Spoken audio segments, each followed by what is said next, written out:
Hello, Periscopers! I'm joining a little later than usual. I was driving and I wanted to be safe.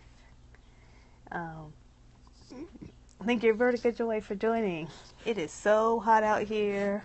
The AC hasn't kicked in, so I am trying to sit still with my hair up and let the fan do its job. It's good to see you all. Kiss44, KYS44, thank you for joining us today.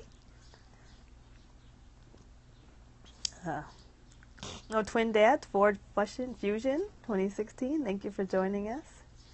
I appreciate it. I share it to Twitter. If you're joining us, if you enjoy these Periscopes, please feel free to share with your followers or share on Facebook or Twitter. If you're on an iPhone, you just swipe left to right, and you can share. If you're on a Droid, swipe from the bottom to the top. Hello, Fabio33831. Thank you for joining us.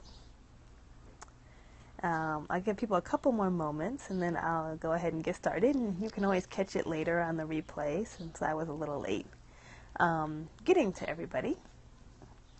Spent a lot of time driving today, last 2 hours driving. And then some, LA traffic. So I jumped on a little bit later than usual. Well, I will go ahead and get started. Thank you for the hearts. I love the hearts. I feel the love. My name is Monica A. Coleman. I am a professor of religion based in Los Angeles, California, and I am the author of the book Bipolar Faith, A Black Woman's Journey with Depression and Faith, which officially drops tomorrow, but people are already receiving it in the mail, which is so exciting, and I hope you all are reading it, liking it, cuddle up with it, and check it out, read it with a reading group. Hi, CD, and thank you for joining us. And so I come on Periscope every weekday, to talk about the questions people ask me the most, and what I get asked more than anything else are, what are my spiritual practices, and how do I live faithfully with a depressive condition? And if you saw the title today, the title is Saying Goodbye. And part of what I did today, I got in my car and drove a good little ways so I could go to campus where I work and have a really nice meal with a colleague who is retiring, and this is their last day because our, kind of official year ends on June 30th. And I was thinking about what a gift it is when you have the chance to say goodbye. And of course, this person isn't going far. She's retiring. And so she's actually still going to be around, just not working at my institution. But has, worked there a long time, just been a gift and a blessing to me, to so many people. And that it's really meaningful when you have the chance to take time to say goodbye and to honor where you've been, where other people have been, and to say that, you've been meaningful to me and you've been valuable to me. And there are times when we get this opportunity when people are dying, when deaths are not sudden, and you have the chance to say goodbye, and you have the chance to offer peace and offer love and send just really great well wishes to someone as they're on their final journey of this life and their final journey in this existence, or as some say, on this plane. And it's tough. It's hard to say goodbye, right? I think about that. The song, Boyz II Men song. It's a Boyz II Men, right? It's so hard to say goodbye to yesterday. Oh my God, it totally is.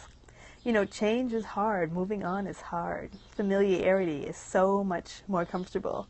It's so usually preferable to hold on to what we know, what we understand, what's familiar, to hold on to people we like to have in our lives, whether it's friendships or loved ones or relationships, all types of things.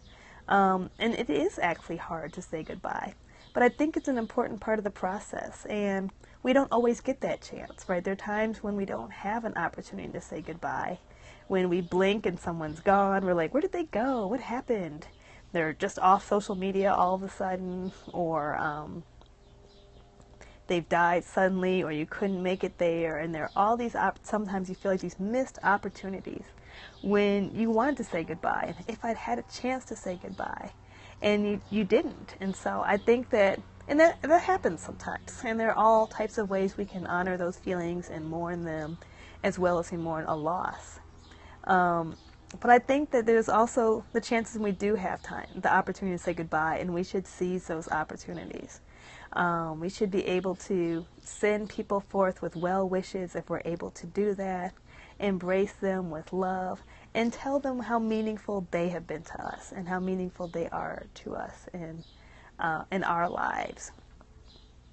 And so I think of that as a spiritual practice because it's something that we're always doing, right? It's something that doesn't stop happening with life. We're always going to be saying goodbye to something. Maybe not every day, but, more than once or twice to someone or to something, whether they're the transitions in jobs, transitions in relocations, transitions in institutions, graduating from one level of school to another level of school,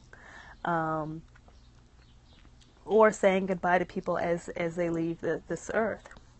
And I think for people who live with depressive conditions, we may feel like there's more loss. We may feel like we're losing people more often than not, right? We're losing relationships. So it always feels like we're losing things. At least I think that's like a very common feeling for those who live with depression. And sometimes we are losing as much as we feel, and sometimes it just feels like we're losing. But I think if we have an opportunity to say goodbye, the losses don't feel so hard. They don't feel so tough. They don't feel so difficult, right?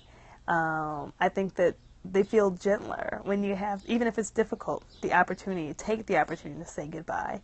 And it pushes us to recognize the value that someone is having in our life, even if they're going to have a different role or be in a different place or be in a different plane.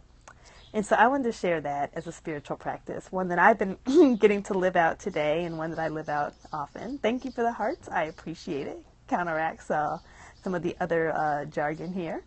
And so I wanted to share that with you all today. I hope that you've enjoyed this. Again, my name is Monica A. Coleman. I am a professor of religion based in Los Angeles, California. And I am the author of the book Bipolar Faith, A Black Woman's Journey with Depression and Faith. Thank you. I hope that you buy the book, that you will share this Periscope if you've been blessed by it or you enjoy it. You can share it on Twitter or Facebook, or you can catch the replay. Just use the hashtag Bipolar Faith to find me. The book is available everywhere, I hope, on Amazon, Barnes & Noble, your local bookseller if you ask for it. It might already be there even. So thank you very much. You will see me tomorrow. If you are based in Los Angeles, Southern California, you can catch me at the book launch on Sunday at Christ Our Redeemer AME Church in Irvine, California, 45 Tesla Avenue. I'll be preaching 8 a.m. and co-preaching 10:30 a.m. with Dr. Tama Bryant Davis, who is just a phenomenal good friend. I will be in Oakland on July 10th, yes, in Allen Temple Baptist Church. I'll be preaching there, and you can find out more about where I will be speaking, preaching, writing, signing on my website at monicaacoleman.com, or you can just hit bipolarfaith.com. And I look forward to catching some of you all back here on the Periscope tomorrow. Thank you for calling us Power Preachers. Many blessings.